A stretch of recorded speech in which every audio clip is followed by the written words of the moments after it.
Queens of Egypt. Cleopatra VII. Cleopatra was one of history's most infamous and greatest rulers who would end up being the last queen of Ptolemaic Egypt before it was annexed by Octavian, the Roman emperor.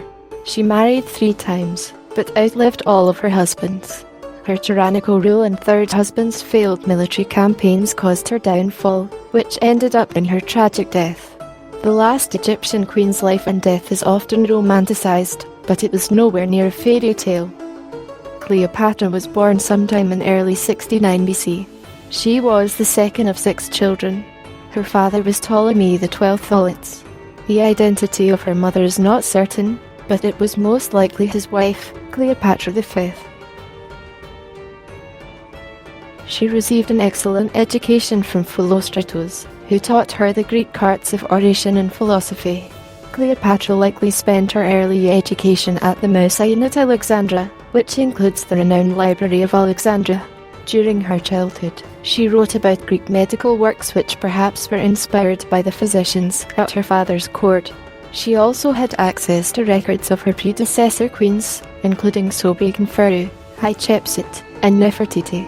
The young princess also spoke at least 10 languages by her adulthood, including Greek, Ethiopian, Troglodyte, Hebrew, Arabic, Syrian, Median, Parthian, and Latin. She would also be the first of her Ptolemaic predecessors to learn Egyptian. In 65 BC, when Cleopatra was 4 years old, the Roman censor Marcus Licinius Crassus argued before the Roman Senate that they should attempt to annex Egypt, but this bill was denied by Cicero. Another attempt for an annexation was proposed 2 years later, but it was once again denied. 3 years later, in 60 BC, Julius Caesar and 2 other men founded the first triumvirate, which titled Ptolemy XII as friend and ally of the Roman people. This title cost nearly 6,000 talents, nearly the annual tax revenue of his kingdom. Ptolemy's expensive ambitions were infuriating the Egyptian people. He began raising taxes and was forced to acquire loans from a Roman banker named Gaius Draberius Posthumus. His increase in taxes eventually made him bankrupt and led to strikes from farmers. After the death of his brother, the king of Cyprus, he became even more unpopular.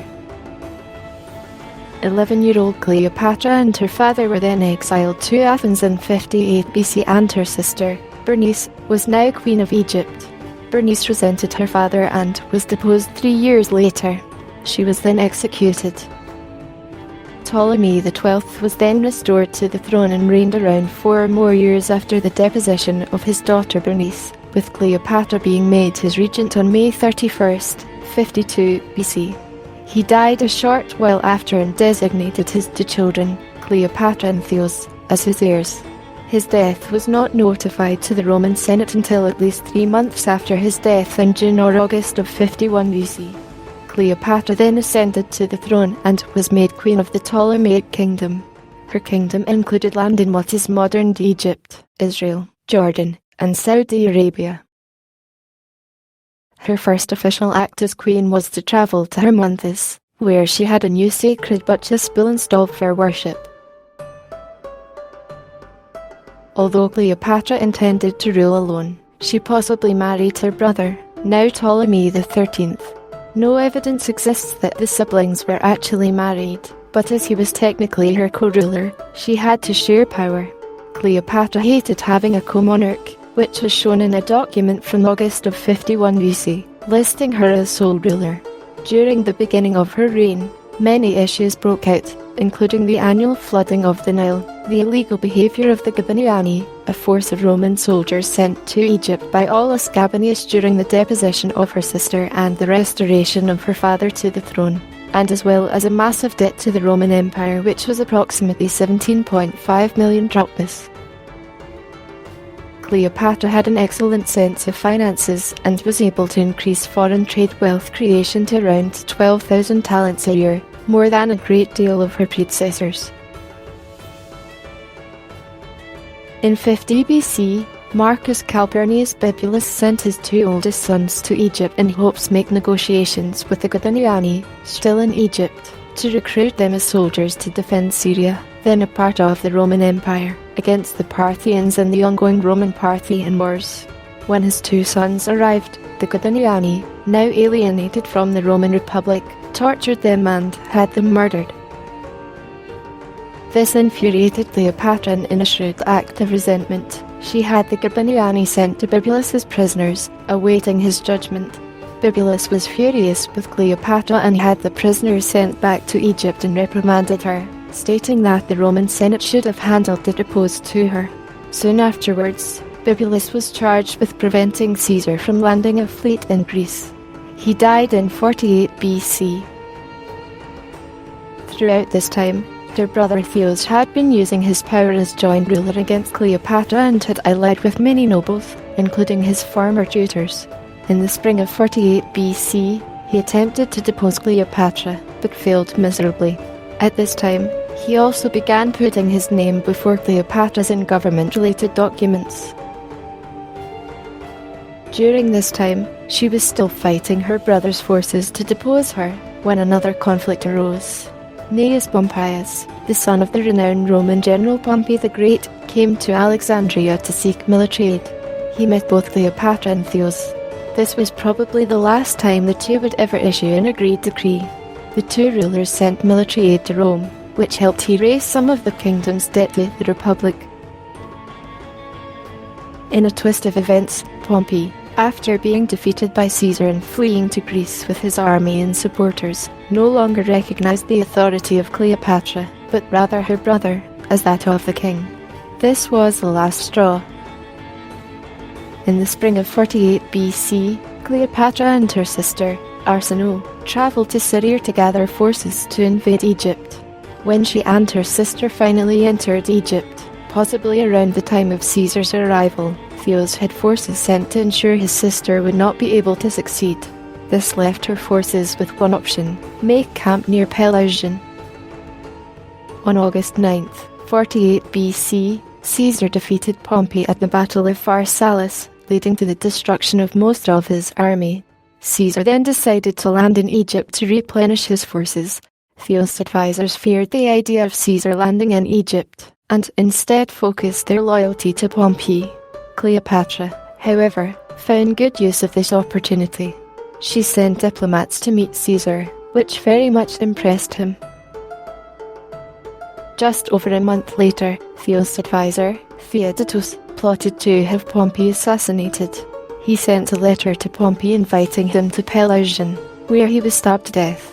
Theos now believed he had asserted his dominance and had Pompey's severed head sent to Caesar. When the deceased general's head arrived, Caesar was furious and upset. Caesar now had a much bigger problem. How was he going to restore the peace between the deposed Cleopatra and her brother? Using his diplomatic skills, he called for the two rival siblings to disband their troops and reconcile.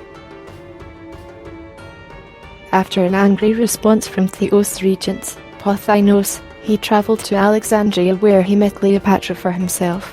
She made Caesar fall for her by charming him with her wit and linguistic skills.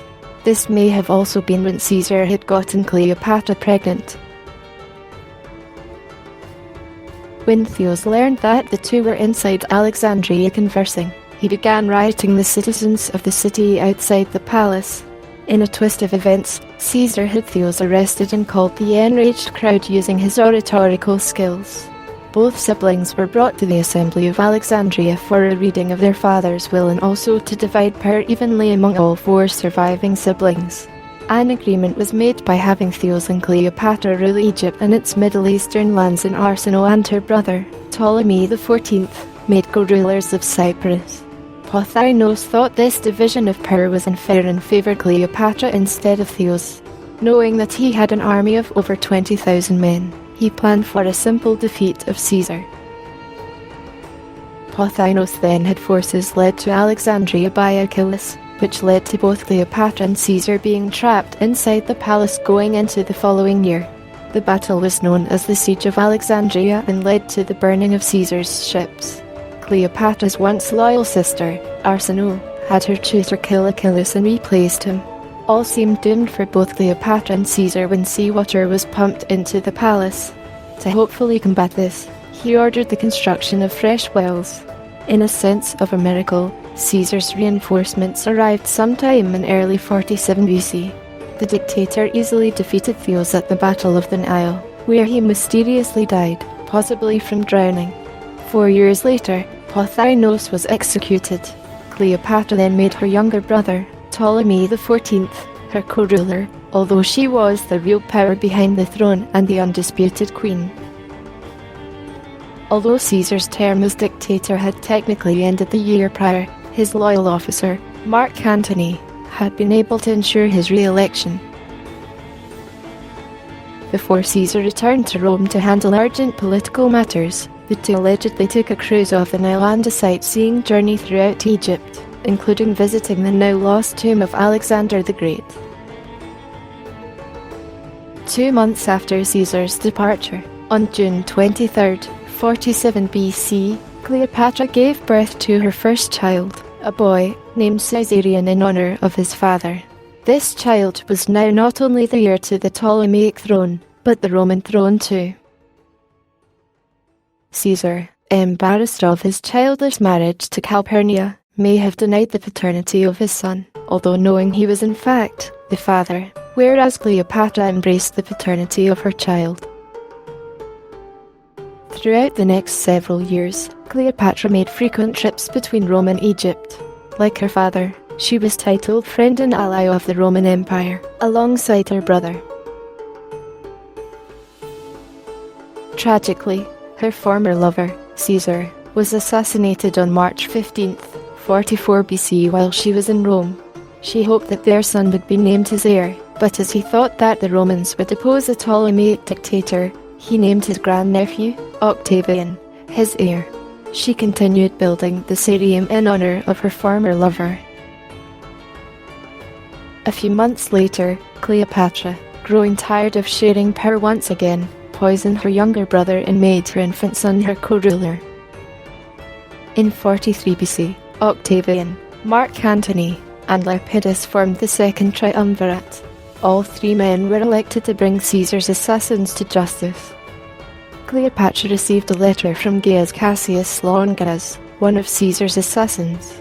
He requested military aid from her kingdom, but she wisely declined, stating that her kingdom was already facing too many internal problems.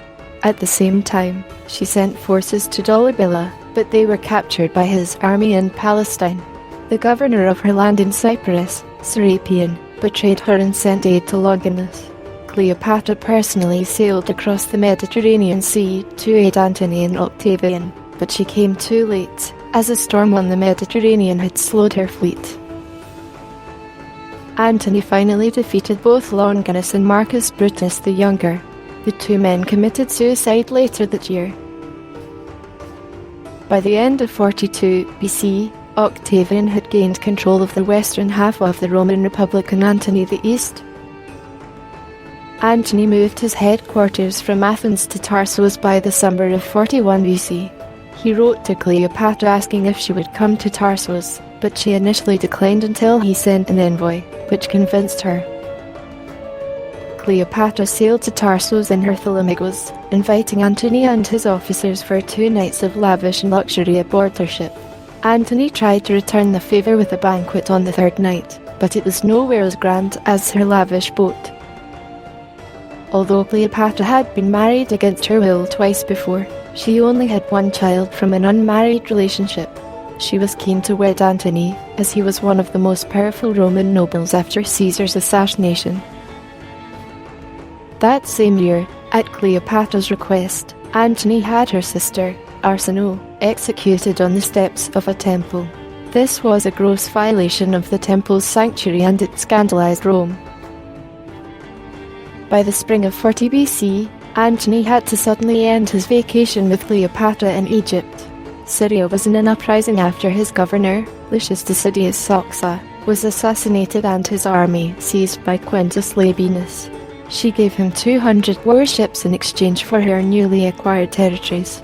She would not see Antony for another 3 years, but the two kept in frequent contact. Another major event had happened. the birth of their first children, twins, Alexander Helios and Cleopatra Selene. During this time, she received many renowned leaders at her court, including the exiled Herod the Great, hoping to regain his throne. She also began playing dice, drinking alcohol, and hunted. This did not make the Roman authors centuries later admire her any better, but it did show her love for her Roman husband. Antony, however, was unfaithful to his wife during this time and committed an act of bigamy by marrying Octavia Minor, the sister of the Emperor Octavian. The couple had 2 daughters during this period. In 37 BC, the triumviral expired between Antony and Octavian, which he hoped to renew. A renewal was granted that would extend to 33 BC. Antony summoned Cleopatra to Antioch to discuss the ongoing feuds between the kingdoms and support for his Parthian campaign. This is also when he likely first met his twin children and officially given their surnames. By enlarging his wife's domain, Antony was able to create new ruling monarchs in the Middle East and Asia Minor. At the same time, Octavian was getting more and more upset that Antony was granting Cleopatra more land at the cost of his republic. In rebellion against his former confidant, he spread political propaganda proclaiming that Antony was using the power of Rome for a foreign queen. His Parthian campaign was a disaster and he ultimately lost. Antony planned another military campaign the following year in 35 BC, but cancelled it. After his neglected wife, Octavia, refused to leave his household, tensions grew between him, Cleopatra, and Octavian. A year later in 34 BC, he suggested a marriage alliance between his son, Alexander, and the Armenian king's daughter. When this was refused, Antony marched his army into Armenia and captured the Armenian royal family and held them prisoner in Alexandria. Throughout all of these outrageous military campaigns, the popularity of the power couple had dropped significantly. The once popular queen's support dropped significantly after she wrote a document granting tax exemptions to her husband's Roman confidant, with it saying to make it happen. After many heated speeches and an attempt to replace the emperor with Cleopatra's son, Caeser, Octavian declared war on Egypt. The Ptolemaic forces went to battle with the Roman forces at the Battle of Actium on September 2, 31 BC. Rome was winning significantly over Egypt and had annexed their Greek territories. Cleopatra was beginning to panic and saw her now useless husband as a liability and was making plans to leave Egypt to her 16-year-old son, Caeser. After a miserable defeat by Octavian, Antony surrendered to him. To protect herself while hidden in a tomb, Cleopatra sent a message to him saying she had killed herself. This broke Antony's heart and in a state of utter grief, he stabbed himself in the stomach. Entered Alexandria.